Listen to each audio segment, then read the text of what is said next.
Hi there, thanks so much for stopping by my crafty corner. Oh my goodness, I do not know where this year has gone. I managed to record a bunch of little pieces of my life and my embroidery work, but I just have not had time to piece it all together into a vlog or do anything with it. So I'm really excited to finally share what I've been doing for this first quarter of the year.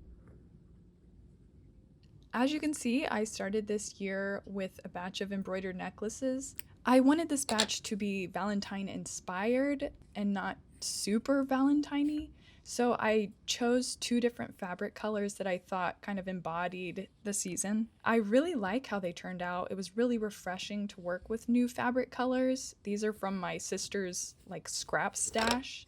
I did receive some feedback that some people were thinking that my Valentine batch would be more explicitly Valentine-y, like with little hearts on it. And I considered that. In fact, I did that for my embroidery kit that you'll see later on. But I'm curious what you think. Would you wear a necklace that had hearts on it all year? Do you think that's fine, or do you think that is too holiday-ish?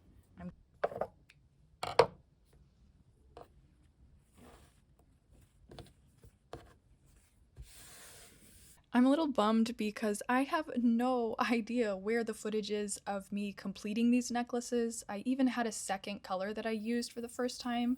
It was kind of a dusty lavender. Yep, no idea where any of the footage is. So that stinks. But you're welcome to check out some of my behind the scenes videos that are kind of peaceful and calm. It's just me making necklaces.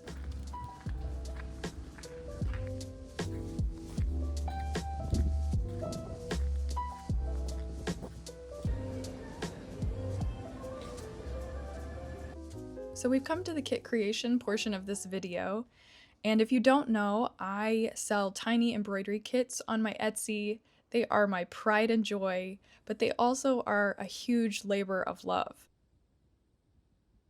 I wanted this kit to be geared towards Valentine's Day, but also be just simple and cute enough that it could work for all year. But I honestly came up with way too many ideas and too many patterns.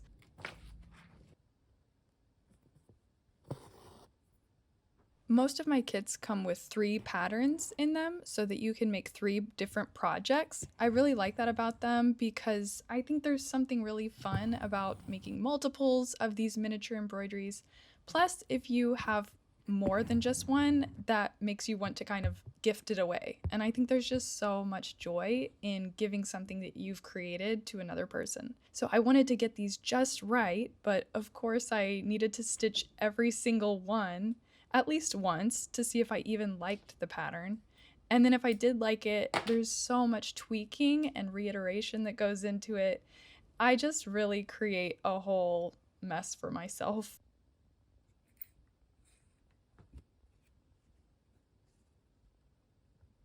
I really liked many of these designs. I thought a lot of them were really strong contenders, but I ended up going with 3 patterns that kind of seemed more simple and ambiguous, not as Valentine-y as I kind of mentioned before.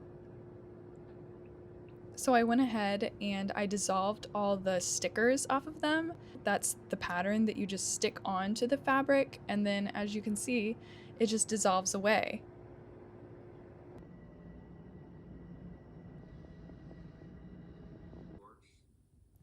And like I said, I needed to stitch them just one more time to make sure everything was perfect. And voila, my kit was nearly ready. There's so much even more that goes into this, but I feel like this is a good enough glimpse, and I was very happy with how it turned out.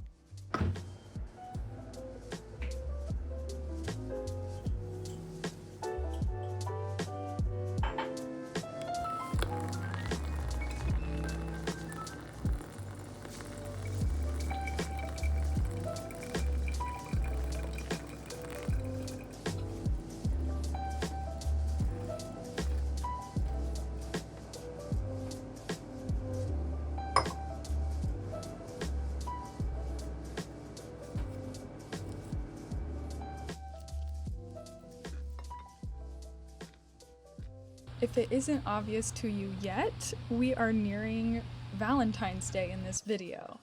And Valentine's Day is one of my absolute favorite holidays. I love it so much. I also firmly and maybe explicitly love Valentine's Day as just a day to celebrate like that bond and love between everyone, not a romantic holiday. I'm really not about that. I really could care less about roses and chocolates. It's the Valentines for me. I try to keep that spirit of Valentine's Day alive by making my own little paper Valentines. I have different themes every year, but this year I wanted to go with a dog theme, and my vision was to create like a mini little pop-up card. I had the perfect red envelopes that I use actually in my dandelion doily business. I had so many of them, so I kind of meshed all these ideas together, and I think they turned out so cute. And so I illustrated a bunch of dogs. Some of them are inspired by real dogs in my friends' and family's lives. But honestly, my Valentines don't stop there. So I create like an army of Valentines to give away.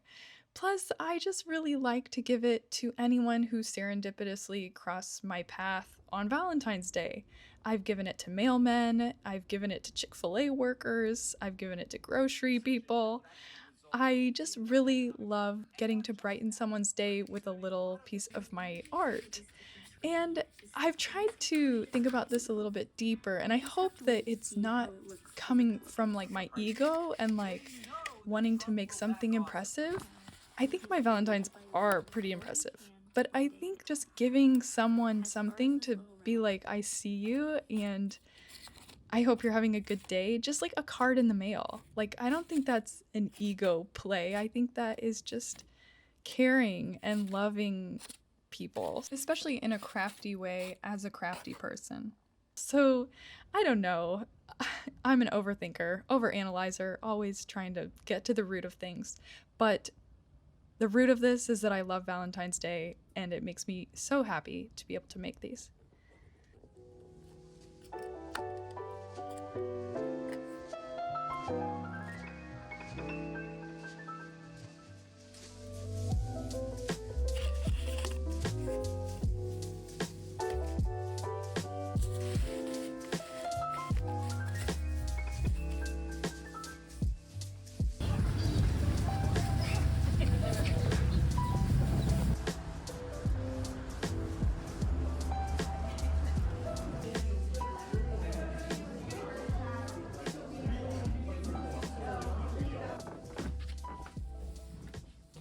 I've talked a little bit about packaging on my channel before, and my preferred method is with these really nice like padded mailers from Eco Enclose.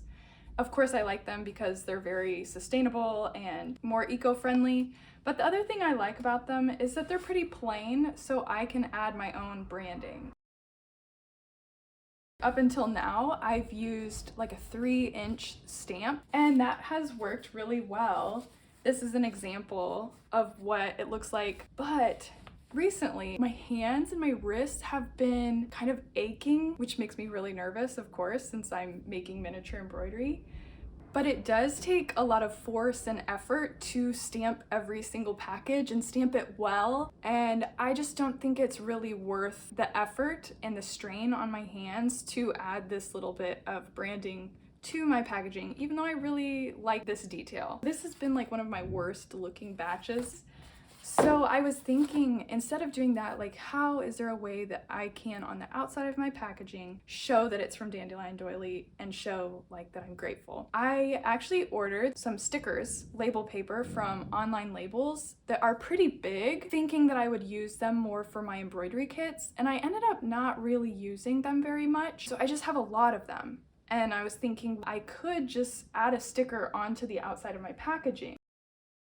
If you don't know, I am a graphic designer and I can just nitpick everything. I made so many different sticker renditions. You can see all the different variations that I tried. But I did face a little bit of a problem. My printer can't print all the way to the edge, but I'll just like cut it off. I'll cut off that white spot.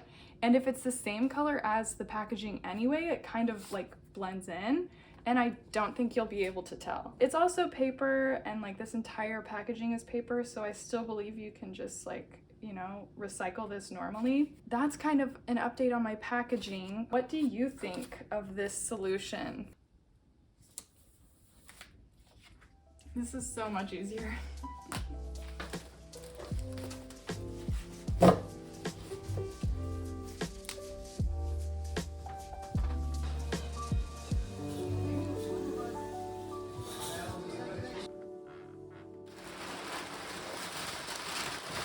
Earlier this year, a super exciting package came in the mail for me. It was from Bisley Store, and it was a like 12 drawer cabinet in my favorite green color. And I was so excited for it because it's super cute. It goes in my living room great, but also it will help me organize some of my kit parts. Right now, my kit parts are just kind of floating in like boxes and they're just here and there, and it just looks really cluttered. And so I just wanted a nice kind of refresh. The cabinet came with some dividers already in it, but I actually use egg cartons for a lot of like the parts in my kits, and I find that like really easy and fine. So I needed to cut this egg carton to fit inside the cabinet a little better, and it does. It works great. But I've had so much fun organizing this, and Bisley sent me this super cute tote bag that I feel so cool like walking down the street with. I feel like a total influencer. But I'm happy to influence because I love my cabinet and it's doing a great job so far.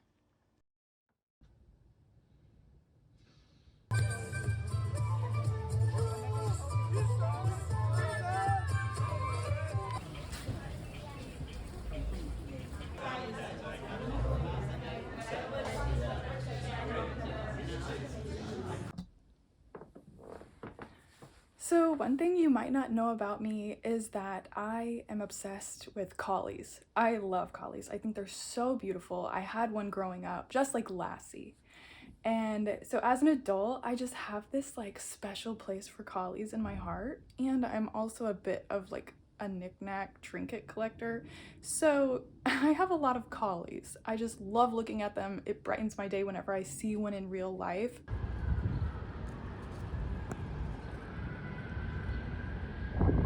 Brings tears to my eyes. I love them. But I live in a small apartment that is not fit for a big hairy dog like that. But the other like week or month ago, I was looking at eBay, which is a bad habit of mine, and I found this blanket that is just covered in collies.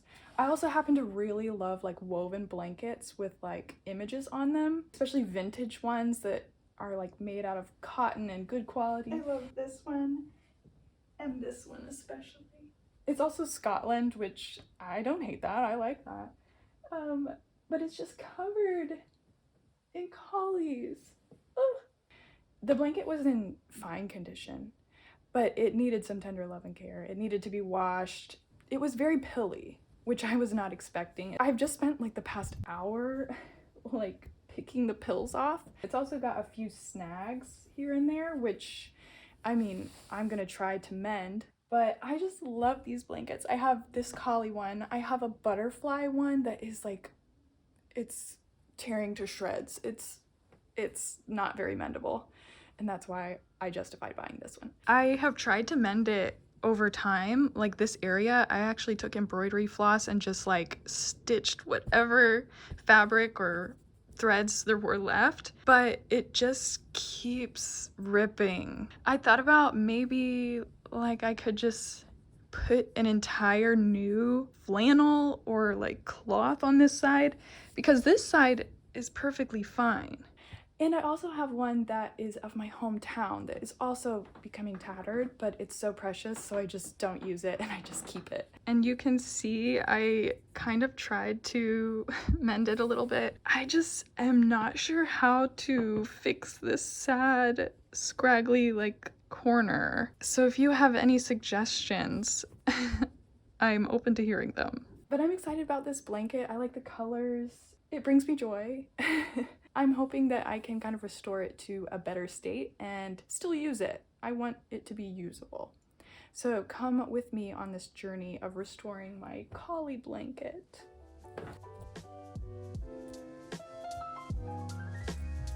See that it's even happened. Only getting that red weft and not any of the other, kind of snap it.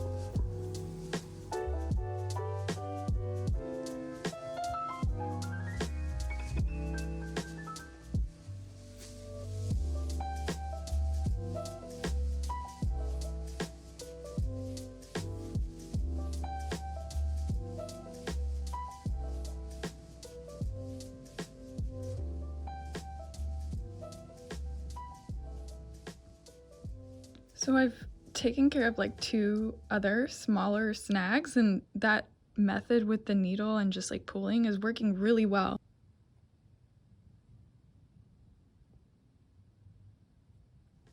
Okay friends, I think this is where I'm gonna leave it.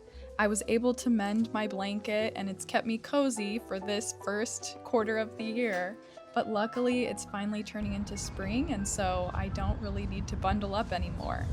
I hope spring is finding you well, and I just want to say thanks so much for watching. Sincerely, Katie of Dandelion Doily.